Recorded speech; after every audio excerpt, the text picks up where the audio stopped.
하나님의 사랑과 사랑의 기쁨이 우리 성도들을 한 분 한 분에게 충만하시기를 축복합니다.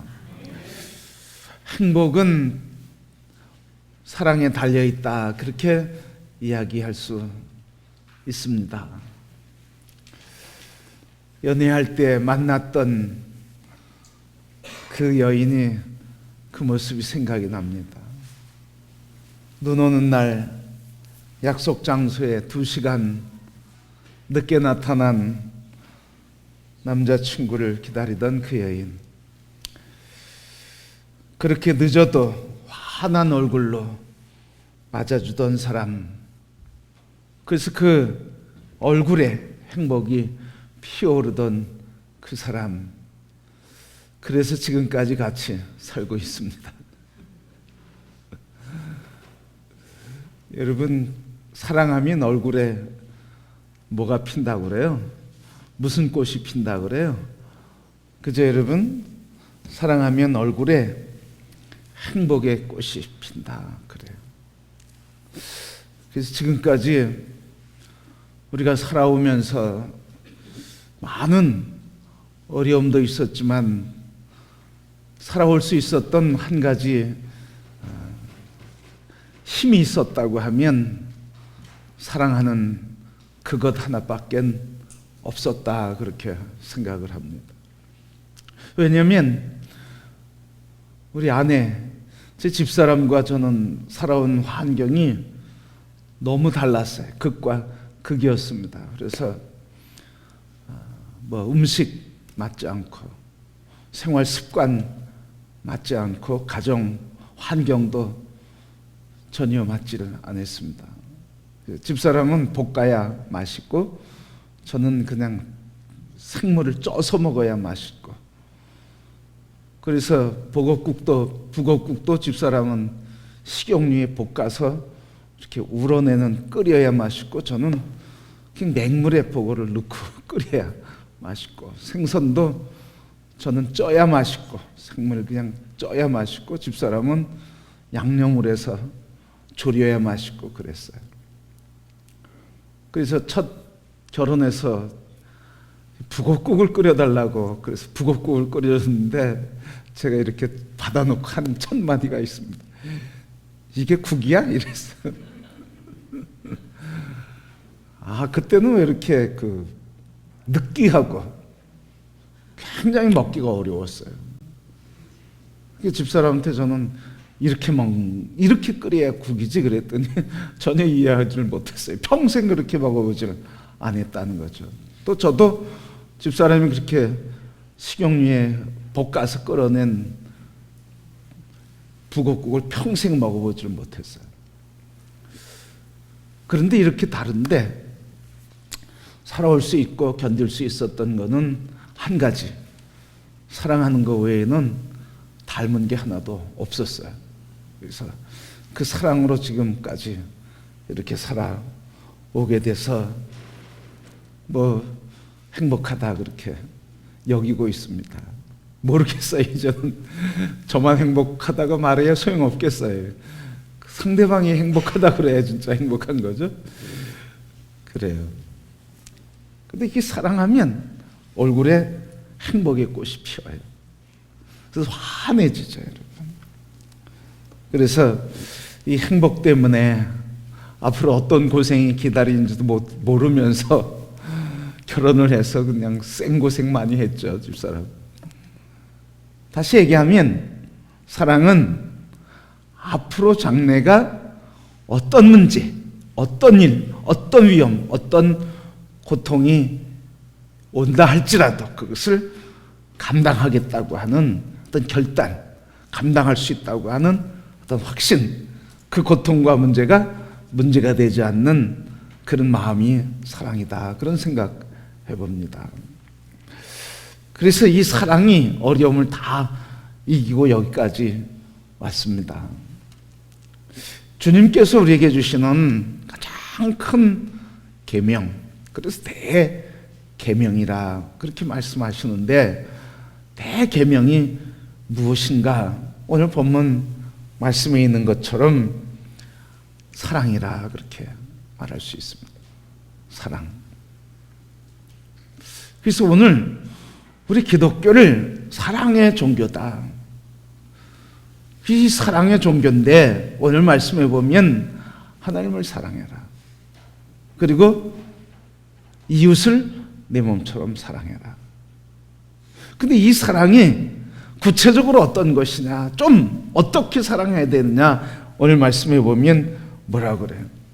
마음을 다하고 목숨을 다하고 뜻을 다하고 힘을 다해서 사랑해라. 다해서 나의 존재를 다해서 사랑해라. 근데 우리는 이런 사랑 참 어려워요. 어떤 사랑을 쉽게 합니까? 헤아리는 사랑을 쉽게 해요. 한 번, 두 번, 세 번까지는 사랑해요.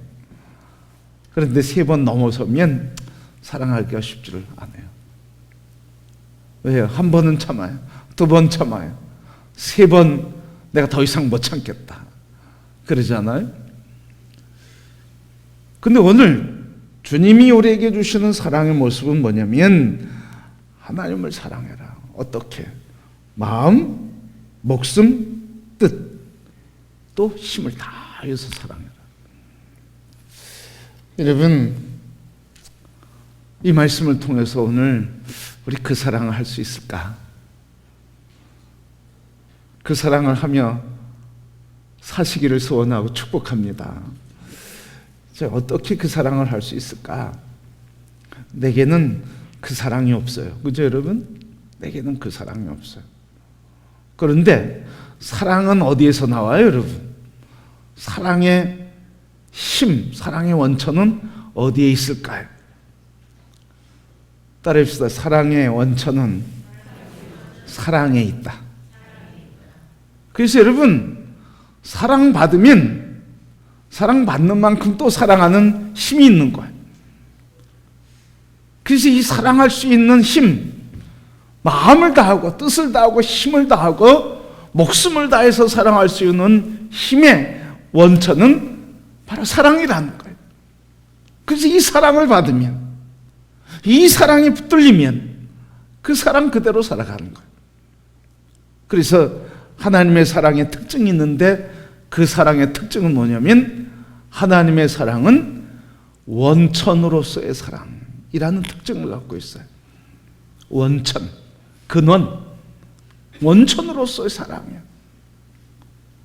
그래서 오늘 우리가 박해와 고난과 시련과 그리고 죽음 앞에서도 사랑할 수 있는 것, 용서할 수 있는 것, 그 속에서도 행복할 수 있는 것은 바로 이 원천이신 사랑, 하나님의 사랑이 우리에게 흘러오기 때문에, 그 사랑이 우리에게 있기 때문에, 그 사랑을 받기 때문에 우리는 그 사랑으로 사랑하며 살아갈 수 있게 되는 것입니다.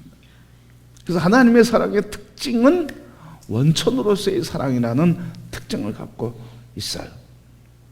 그래서 오늘 주님께서 우리에게 주신 말씀 통해서 우리에게 사랑하라. 그게 율법이다. 그리고 그게 성경이다. 그리고 그것이 가르침의 모든 것이다. 그 성경을 다 모아서 꽉 기름 짜듯이 짜면 하나 똑 떨어지는 게 뭐라는 거예요? 한 방울 뚝 떨어지고 끝나는 게 뭐라는 거예요? 그게 사랑이라는 거예요, 여러분. 성경 69권을 다 기름기계에 넣어서 짜면 한 방울 나오면 그게 바로 사랑.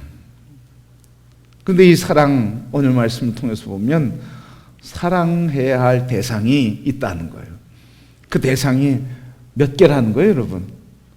그 대상이 3개라는 거예요, 3개. 처음 누구예요? 하나님을 사랑하다. 마음, 뜻, 힘, 목숨 다해서 하나님을 사랑해라. 그래서 첫 번째 사랑해야 할 대상은 하나님 사랑이에요. 하나님 사랑. 자, 여러분, 하나님이 오늘 우리에게 주님이 말씀하셨어요. 너 하나님을 사랑해라. 목숨, 뜻, 힘, 마음을 다해서 하나님을 사랑해라. 이렇게 말씀하셨는데, 그러면 하나님은 이런 사랑을 우리에게 요구할 수 있을까? 우리 성장로님 여기 앞에 계신다. 성장로님, 저를 마음을 다하고 뜻을 다하고 힘을 다하고 목숨을 다해서 사랑하세요. 감사해요, 장로님. 감사해요. 끝까지 한번 그 사랑 누리며 살게 되니까 행복하네요. 그런데 정말 저한테 질문한다 그러면 고민이 될 것 같아요. 목사니까 아멘 할 수지 않을 수도 없고, 또 하자니 그렇게 정말 사랑할 수 있을까 확신도 없고. 그런데 하나님 우리에게 요구하시는데 그렇게 요구하시는 거예요. 그럼 그렇게 요구하시는 하나님, 그렇게 요구할 자격이 되는 걸까? 그렇게 요구할 수 있는 것일까? 하나님이 이런 사랑을 요구할 자격이 있는가? 여러분, 그런데 하나님 우리를 어떻게 사랑하셨어요? 요한복음 3장 16절 말씀에 보면 하나님이 세상을 이처럼 사랑하사 독생자를 주셨으니 이는 저를 믿는 자마다 멸망치 않고 다 영생을 얻게 하려 합니다. 하나님이 세상을 이처럼 사랑하셨대요. 어떻게? 이처럼이라는 게 뭐예요? 독생자를 주시기까지 사랑하시는 그 모습을 이처럼 사랑하셨다는 거죠. 그래서 이 독생자를 주심으로써 믿는 자는 구원을 얻게, 자기의 사랑하는 아들을 죽이시까지 자기가 죽는 마음, 하나님이 죽어가시는 그 죽음의 마음, 아들을 죽이면서 그 믿는 자마다 구원 얻게 하시는 아버지의 사랑, 그렇게 사랑하셨다는 거죠. 독생자를 주신 아버지의 마음의 아픔, 그렇게 사랑하셨다는 게 우리를, 그렇게 사랑하셨다. 그리고 로마서 5장 8절 말씀 보니까 우리가 아직 죄인되었을 때 그리스도께서 우리를 위하여 죽으심으로 하나님께서 우리에 대한 자기의 사랑을 확증하셨느니라. 하나님이 세상을 이처럼 사랑해서 독생자를 십자가의 희생의 제물로 주셨는데, 그 사랑은 우리가 아직 죄인 되었을 때, 우리가 죄인임에도 불구하고 우리를 위해서 죽으심으로써 우리에 대한 사랑을 확증해 주셨다는 거예요. 그러니 여러분, 하나님이 우리를 향하신 이 사랑을 깨닫는 사람, 이 사랑을 알고 깨닫는 자, 그러면 그때 비로소 하나님의 사랑을 알게 되고 사랑받는 자라고 하는 것 때문에 행복해지는 거예요.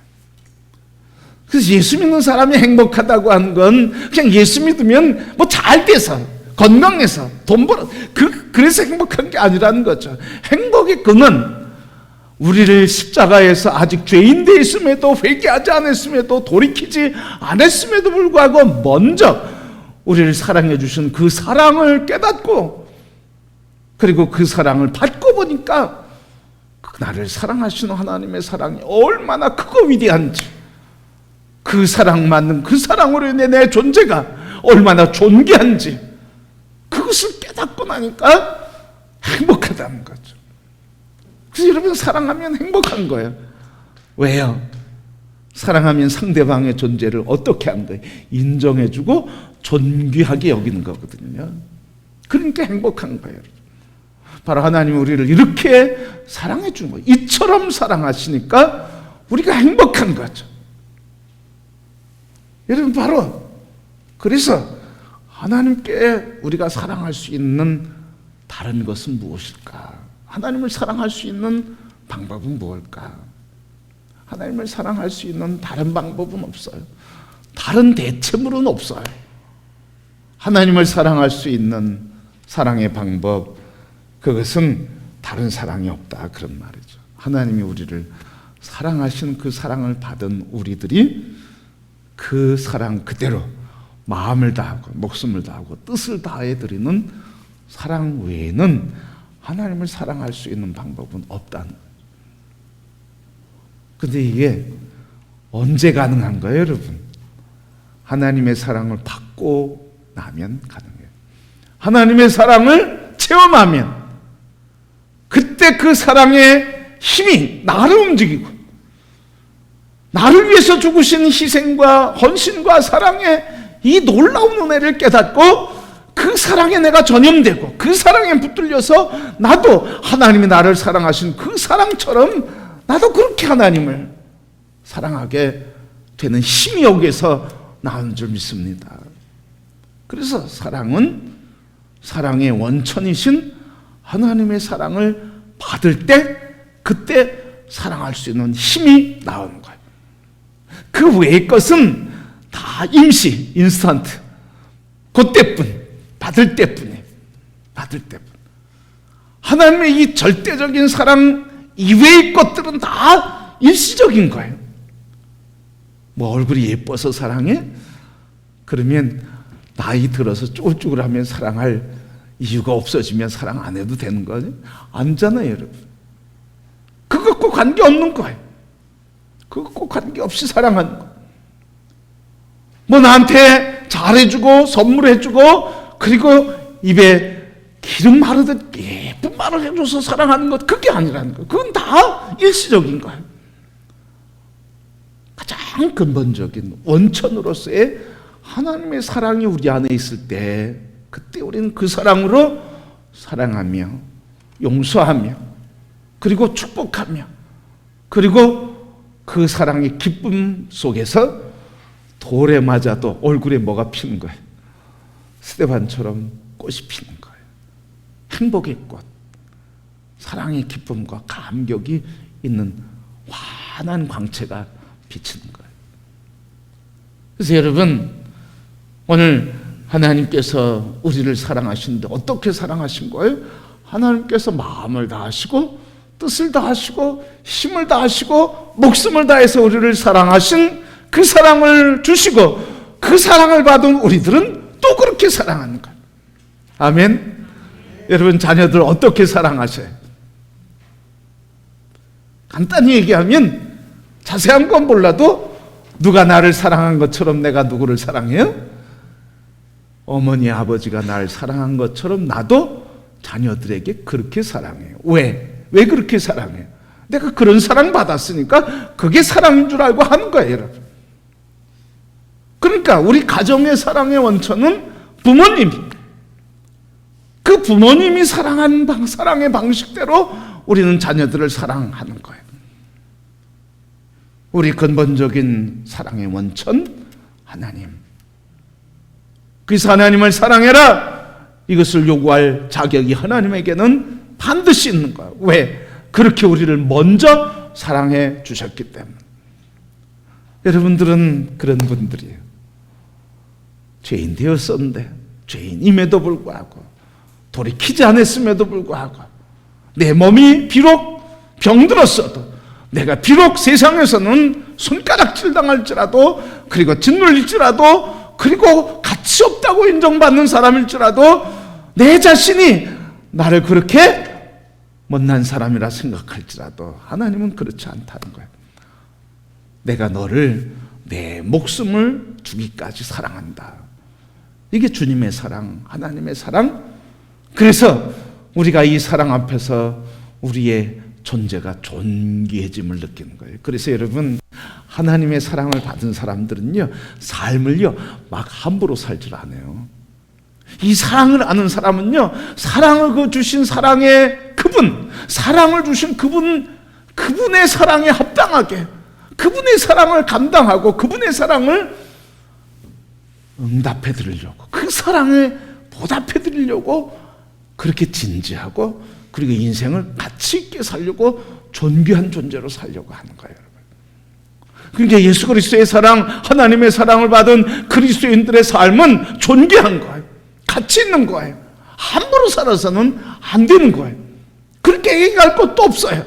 하나님의 사랑을 받은 사람들은 사랑으로 바르게, 가치 있게, 존귀하게 살라고 얘기하지 않아도 하나님의 사랑이 우리를 존귀케 하심을 알므로써 우리가 존귀하게 살아가지고 하는 이 내적인 열망, 영적인 욕구가 생겨서 예수님 만난 사람들이 예수님 따라가겠다고 다 따라 나섰던 것처럼 우리는 사랑을 주신 그 사랑의 하나님, 그리스도 예수 안에서 하나님을 따라가겠다고 그렇게 살아가게 되는 줄 믿습니다.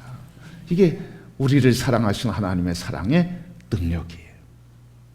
우린 그런 사랑을 받은 존귀한 분들입니다. 그 사랑을 주셨기에 그 사랑 받은 우리들로 하여금 그 사랑대로 살아라. 이게 뭐예요? 성령이 임하시면 능력을 받고 증인이 되라. 그런 말씀과 다름없는 거예요. 그래서 여러분, 우리 예수 믿는 사람들, 우리 자신들이 그런 우리 존귀한 존재임을 우리가 알아고, 그래서 우리 자신을 존귀하게 여겨야 돼. 존귀하게 여겨야 하는 거예요. 하나님의 사랑은 원천으로서의 사랑. 그 사랑이 우리에게, 그 사랑이 나에게. 그래서 내가 하나님을 그렇게 사랑하게 되는 거예요. 이 원천의 사랑으로 말미암아 두 번째, 세 번째 사랑의 대상은 누구라는 거예요? 내 이웃을 내 몸처럼 사랑해라. 이게 중요한 거예요, 여러분. 하나님의 사랑을 얘기하지 않고 그냥 내 이웃을 내 몸처럼 사랑해라, 그렇게 말씀하지 않으셨어요. 하나님을 사랑해라, 이 말씀은 하나님이 너희를 사랑한 것처럼 하나님을 사랑해라. 그러면 그 사랑의 힘과 기쁨과 감격과 능력과 힘, 너 자신을, 이웃을 사랑할 수 있는 힘이 나온다. 그래서 여러분, 우리가 하나님의 사랑을 받은 자로서 하나님을 사랑하는 삶을 살아야 되는데, 이 하나님을 사랑하는 삶의 첫 번째 이 사랑의 표징은 뭐냐 하는 말이죠. 하나님을 사랑하는데 하나님 사랑하는 표징이 뭘까 이거예요. 이 표징이 뭐겠습니까? 하나님을 진심으로 사랑하는 사람들의 표징. 그것은 다른 게 아니라 나를 그렇게 사랑하는 거예요. 하나님께서 우리를 위해 마음, 뜻, 힘, 목숨을 다해 사랑하신 것처럼 우리 또한 하나님을 그렇게 사랑하는 사랑의 증거로서 나 자신을 그렇게 사랑하는 거예요. 목숨, 뜻, 힘, 마음을 다해서 나를 사랑하는 거예요. 나를 사랑하는 표징 중에, 나를 사랑하는 것 중에 아주 기본적인 것들이 있어요. 이 말씀 그대로 마음, 뜻, 생각. 여러분, 우리가 우리 자신을 사랑하는 그 사랑의 표적들 중에 언어를 통해서 우리가 나를 얼마나 사랑하는지 알 수 있어요. 우리의 언어를 통해서 우리의 마음과 생각을 표현하잖아. 조금만 실수해, 조금만 잘못해, 조금만 실패해, 조금만 부정적인 얘기더라, 그러면 내 자신을 얼마나 학대했는지 몰라. 많은 사람들이 너무 자기 자신을 사랑하지 않아. 조금만 실수하고, 조금만 잘못하고, 조금만 비난 들어도 나 같은 게, 그러면서 자기를 학대한다는 말이죠. 자기를 무시해. 에이, 이러니까 내가 하나님 받을 수 없지, 이러니까 내가 잘 살 수 없지, 이러니까 잘 될 수 없지, 난 왜 맨날 이 모양 이 꼴이야, 뭐 이러면서 자기를 학대한단 말이죠. 자기를 존귀히 여기지 않는다는 이야기예요. 그래서 여러분, 하나님에 대한 사랑의 증거로서 첫 번째가 나는 나 자신을 하나님이 주신 사랑으로, 하나님이 존귀하신 존귀함으로 나는 나를 사랑하고, 하나님이 인정하고 받아주시는 그 존귀함으로 나는 나를 대하고 인정하고 존귀한 자로 여기는가. 그래서 교만해지라는 게 아니에요. 나의 존재가, 나의 자아가 이렇게 가치 있는 존재라는 걸 인정하라는 거예요. 인정하라는 거예요. 그렇게 사랑받는 존재라고 하는 것을 인정하라는 거예요.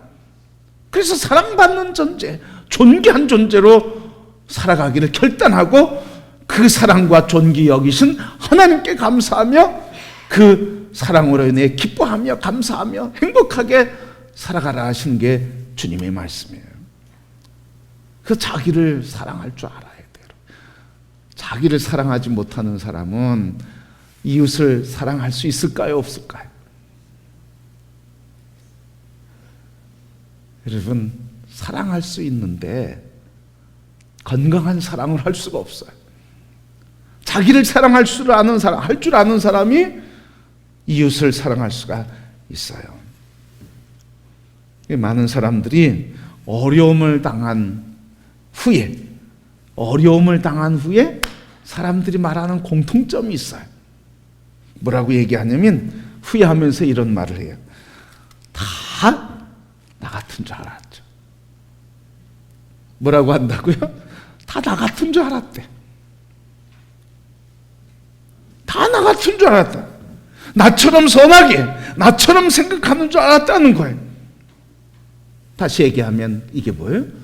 내가 생각하는 방식으로 상대방도 생각한다는 거예요.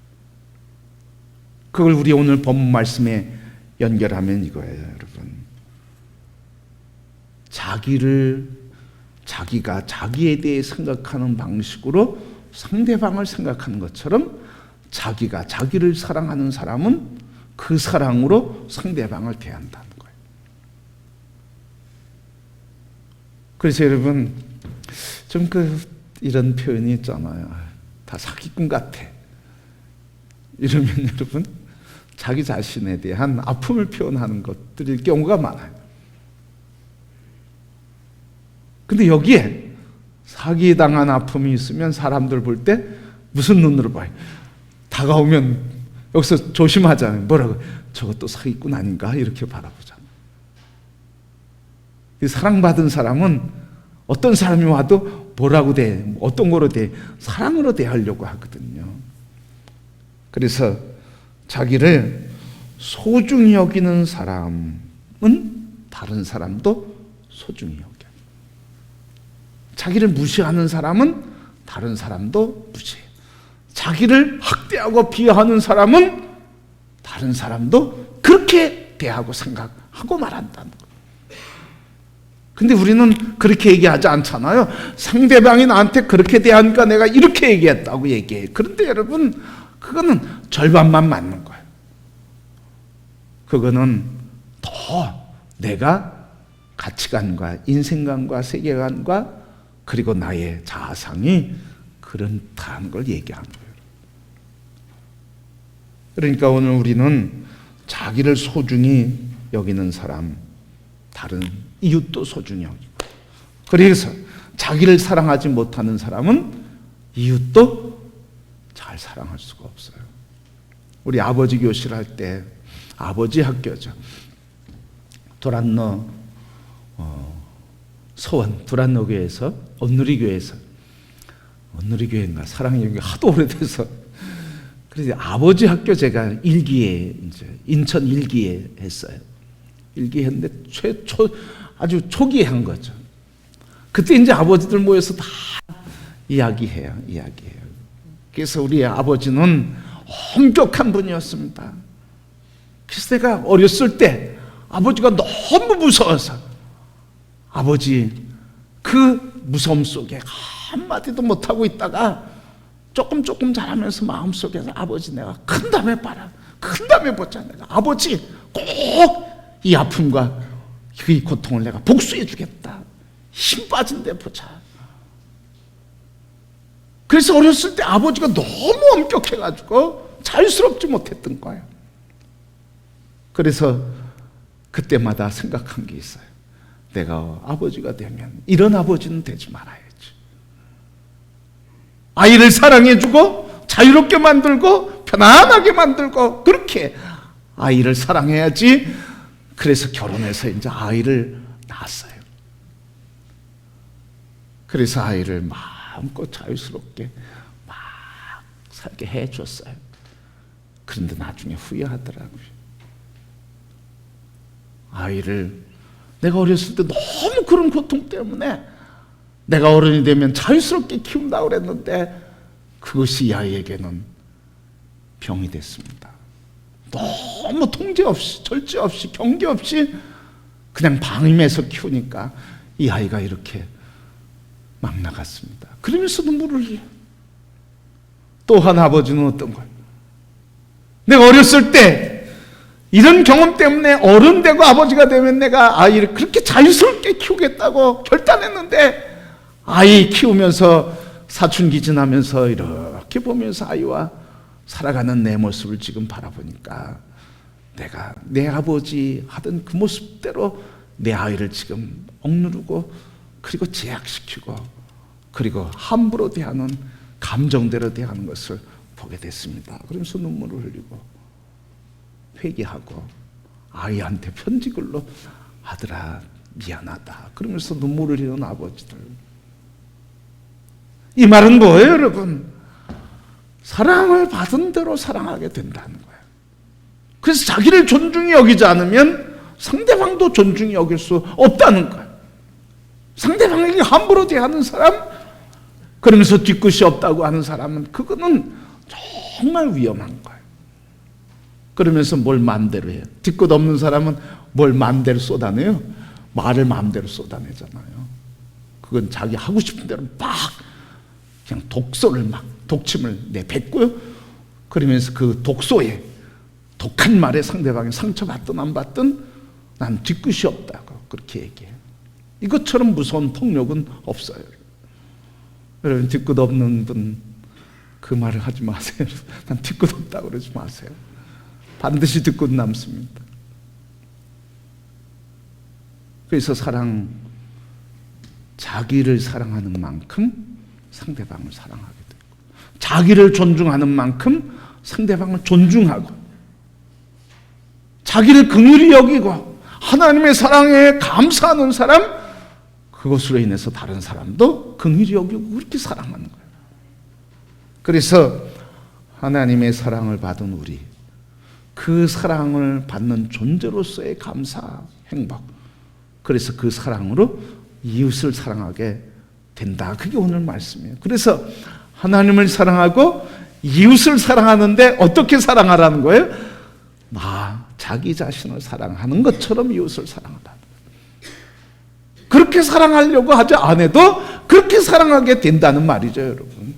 이게 바로 오늘 우리에게 주시는 말씀이에요.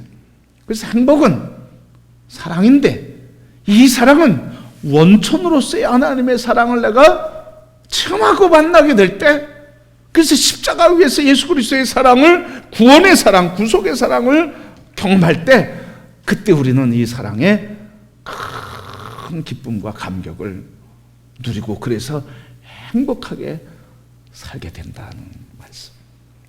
이 사랑하면, 그래서 하나님 말씀대로 그렇게 사랑하고 그 순종해서 사랑하면, 그래서 하나님을 사랑하고 이웃을 자기 자신과 같이 사랑하는 사람에게는, 그래서 하나님 말씀에 순종하는 사람에게는 하나님께서 복을 주시는 거예요.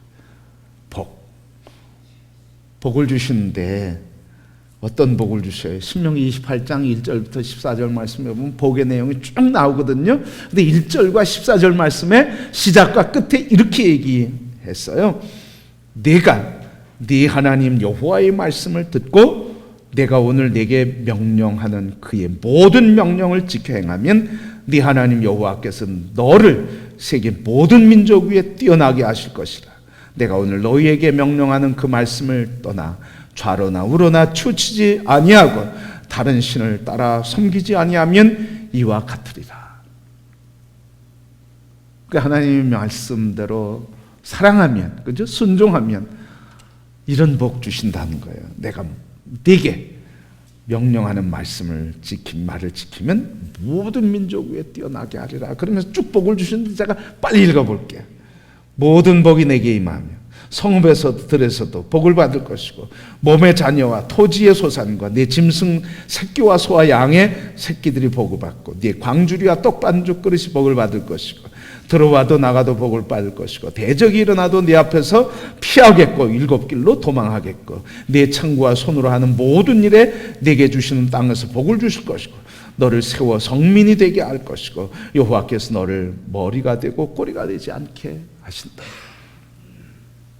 그러니까 사랑하라고 하는 이 사랑의 은혜를 받고 그 사랑으로 사랑하면, 그 사랑의 힘 때문에 사랑하면 그 사랑 때문에 하나님이 순종한다. 그래서 우리에게 세상의 머리가 되고 세계의 통치자가 되게 하시는 언약을 주시고 그것을 누리게 해주신다는, 복 주셨다는 말이에요. 그러니까 참 하나님 너무 감사한 거예요. 그 사랑을 우리에게 공급해 주시고 그 사랑의 능력으로 너 자신 그리고 이웃을 그렇게 사랑하면, 그래서 내가 너에게 말한 말을 따라 순종하면 내가 너에게 이런 복, 행복의 모든 조건들을 다 주겠다고 언약을 하시며, 그래서 이웃을 사랑하고 하나님을 사랑하면 이 복을 누리게 해주신다. 우리의 힘으로 복을 얻는 게 아니잖아. 우리가 어떻게 사랑해? 우리 힘으로는 할 수가 없어요. 그래서 바울 사도도 그렇게 얘기하는 거예요. 바울 사도도 성령의 열매는 이와 같으니 사랑과 그랬어요. 갈라디아서 5장 22절 23절 성령의 열매를 이야기하면서 성령의 열매는 이와 같으니 사랑, 희락, 화평. 하나님이 우리에게 임하시면 사랑의 힘, 사랑의 능력, 사랑의 기쁨, 사랑의 감사, 그래서 사랑으로 행복해지게 된다는 말이죠. 그러니까 사랑을 우리는 억지로 내 의지 가지고 하려고, 내 감정 가지고 사랑하려고 그러는데 그거는 여지없이 넘어지고 그리고 한계가 있고 금방 끝나는 사랑이에요. 그런데 모든 환경이 변하지 않아도, 내 문제들이 해결되지 않아도, 여전히 나를 둘러싸고 있는 환경들이 있어도 그 환경 속에서 사랑의 기쁨과 희락의 영으로 감사하며 행복하게 살 수 있는 것은 하나님이 주시는 원천으로서의 사랑을 받고 그 사랑의 공급자이신 성령님이 우리가 임하시게 될 때 성령께서 우리에게 열매를 맺어 사랑의 열매를 맺게 하시고 기쁨의 삶을, 그래서 행복하게 살아가는 은혜와 능력을 얻게 되고 행복하다 살아가게 되는 줄 믿습니다. 여러분, 사랑의 힘과 원천 다른 데 있지 않아요. 오직 예수 그리스도 안에서 하나님 우리를 사랑하신 십자가의 사랑, 그 사랑을 내가 아멘 하고 받아들이고 그 사랑 내 마음과 내 생각과 내 뜻과 내 인격 속에서 영접하고 체험하게 될 때, 그때 그 사랑 받는 나 너무 존경하고 그 사랑 주신 하나님 너무 감사해서 그 사랑의 눈으로 바뀌게 되니까 이웃이 어떻게 나를 대하도 관계없이 그냥 하나님의 사랑으로 그냥 사랑하는 거예요. 이 사랑이 없으면 우리는 어떻게 사랑해요? 내가 주님의 사랑으로 사랑한다 그렇게 하다가도 어떻게 상대방이 나한테 대하는 태도로 대하게 되고 그 사랑으로 나도 그냥 사랑하게 돼요. 근데 우리는 그렇지 않은 거예요. 상대방이 나를 미워해도, 나를 좋아하지 않아도, 이 환경이 나를 힘들게 하고 눈물을 쏙 빼게 한다 할지라도 하나님의 사랑이 나를 강권하시기에, 나를 감동하시기에, 나에게 희락을 주시기에 우리는 행복하고 기뻐 감사하게 된 줄 믿습니다. 여러분, 오늘 이 사랑으로 사랑의 삶을 살아가는 성도가 되기를 소원합니다. 마지막으로 이 예화를 함께 나누고 마치려고 그래요. 금년 9월 22일 날 모건대학 채플에서 윌리엄 해밀턴 쇼 대위에 대한 추모 예배가 열렸습니다. 해밀턴 쇼 대위는 70년 전 한국 전쟁 중에 죽었어요. 자, 이 해밀턴 쇼 대위는 모건대학, 그때 대전감교신학대학 창립 이사장이었던 서위렴이라고 한국말로 서위렴이라고 하는데 원래 미국 이름은 윌리엄 얼쇼예요. 해밀턴 윌리엄 얼쇼. 근데 이 윌리엄 얼쇼, 그 아들 윌리엄 해밀턴 쇼 아들이 한국전쟁에서 죽었거든요. 그런데 이 한국전쟁 전에 이 아들은 평양에서 태어났어요.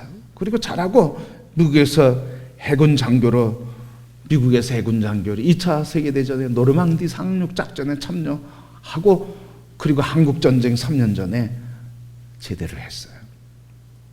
근데 한국전쟁이 일어났는데 그가 자원해서 미군에 입대를 하고 그리고 한국전쟁에 참전을 하면서 이런 얘기를 했어요. 그때 선교사의 훈련을 받고 있었는데, 신학생으로 선교사의 훈련을 받고 있는데, 내가 한국의 아버지를 따라서 선교사로 갈 텐데 한국의 백성들이 지금 전쟁으로 인하여 어려움을 당하는데, 어려움에 내가 참여하지 않고 전쟁이 끝난 뒤에 간다고 하면 내가 한국 사람들에게 무엇을 말할 수 있겠는가? 사랑한다고 어떻게 말할 수 있겠는가? 그래서 한국 전쟁이 일어났을 때 다시 재지원해가지고 입대해서 한국전에 참여를 했어요. 인천 상륙작전에 같이 참여를 했고, 그래서 한국에서 태어나고 자랐으니까 한국어를 잘하고 한국어를 잘하고 지리를 잘하니까 이 인천 상륙작전 이후에 이 장교로서 참여했음에도 불구하고 서울 수복의 이 정탐꾼으로 참여하게 됐어요. 그런데 은평동에서, 서울 은평구의 은평동에서 적군에게, 공산군에게 총살을 저격을 당해서 죽게 됐어요. 그런데 여러분, 이 해밀턴 쇼 죽은 뒤에 미국에서 5,700명이 넘는 사람들이 해밀턴 쇼를 위해서 모금을 했어요. 그래서 세워진 채플이 모건대학교 해밀턴 쇼 기념 채플. 그래서 그 채플을 통해서 한국을 한국인보다 더 사랑한 해밀턴 쇼에 대한 사랑의 이야기를 들으면서 저희들이 그런 사랑의 이야기를 들으면서 공부를 했어요. 얼마나 위대한가요? 자기 자신을 내어드리고 내던지고, 그래서 그 사랑으로 이 민족을 사랑했던 그 사람의 사랑을 들으면서 사랑으로 아골골짝 빈들에도 어느 곳이든지 복음 들고 가오리다. 우리 부름받아 나서님은 이호훈 학장이 쓴 거거든요. 그때 대전감리교 신학교 초대 학장이 이호훈 교수예요. 그 아들은 감리교 신학대 이원규 교수인데 은퇴를 하셨어요. 근데 그분이 학장으로서 그렇게 곡을 작사를 해서 부름받아 나서님은 그래서 학생들에게 해밀턴 쇼의 이야기를 하면서 보리쌀 한 말, 그리고 50원, 50판이죠. 50원 가지고 아골골짝 빈들 부르시는 곳이라고 하면 어느 곳까지 다 가서 복음을 증거하자. 그래서 그때 대전신학교 학생들이 졸업하면 다 그 찬송을 부르면서 아골골짝 빈들에도 복음 들고 가오리다. 그러면서 도시화되면서 한국전쟁 이후에 피폐됐던 시골 복음을 전하는 복음의 사역자들로 자기 자신의 삶을 드렸어요. 이 말은 뭡니까? 바로 예수 그리스도의 사랑 안에서 사랑을 받은 그 사랑의 삶을 사는 사람들이 한국의 영혼들을 바꾸고 그리고 사회를 바꾸는 놀라운 변혁의 역사를 이룬다는 거예요. 이 세계를 바꿀 수 있는 것은 다른 게 아니라는 거죠. 이 대한민국을 바꿀 수 있는 그것은 오직 사랑뿐이라는 거예요. 예수 그리스도의 사랑을 받은 우리들, 그 사랑에 불타는 우리들, 그 사랑에 불꽃이 타오를 때 우리는 그 사랑으로 영혼을 사랑하고 그 사랑으로 영혼을 위로해주고 치료해주며 그 역사와 민족을 품게 될 때, 그때 그 사랑의 능력을 체험하고 사랑 안에서 영혼들이 새로워지고 구원받으며 그 사랑, 하나님의 사랑을 깨닫고 존귀한 자녀로 살아가 이 대한민국이 회복되는, 그리고 열방이 죽게 돌아오는 위대한 역사가 이루어지는 줄 믿습니다. 오늘 행복, 계속 우리 수요일날의 회복에 대한 말씀을 전하는데, 행복, 그것은 사랑, 거기에 있습니다. 그 사랑, 바로 원천으로서의 하나님이 그리스도 안에서 우리를 사랑하신 그 사랑 안에서 우리는 사랑하여 기쁨과 감격을 누리며 그 사랑에 행복해서 영혼을 품고, 그래서 하나님의 거룩한 축복을 누리며 이 땅에 사랑으로 기뻐하신 주님의 나라를 이루는 축복의 통로가 되는 줄 믿습니다. 우리 성도 여러분, 다른 사랑 말고 예수 그리스도 안에 주신 하나님의 사랑만 집중하시고 그 사랑 충만히 회복하시고 누리면서 그 사랑의 힘으로 이웃과 가정과 성도와 세계를 사랑하시고 그 사랑으로 인생에 달려갈 길을 다 달리며 행복하다. 그래서 행복해서 살아가는 성도들이 되기를 주의 이름으로 축복합니다.